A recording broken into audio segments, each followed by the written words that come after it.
Happy New Year!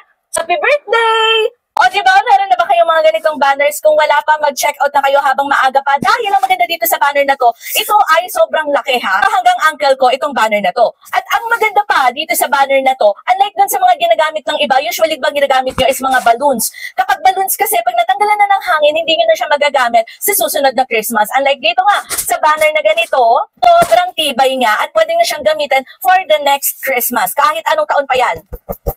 Matibay siya, tela din siya, pero yung tela niya, hindi siya yung cotton ha. Medyo manipis yung pagkatela niya, pero matibay yung pinaka-material. Tapos para pa dyan, meron din siyang ganito, yung pwede nyong pagsabitan ng mga tali. Para kung halimbawa, wala kayong mga tape, pandikit, ganyan, pwede nyong lagyan na lang ng tali dito sa magkabilang dulo para nakaganyan siya. And usually kasi diba tayo ay nagpipicture tuwing may mga okasyon. So maganda na meron ganitong background. So para pa dito, madami silang iba't ibang design. Check niyo sa Yellow Basket. Meron pang Christmas, meron pang New Year, meron pang birthday. So anyways, ito yung pang Christmas.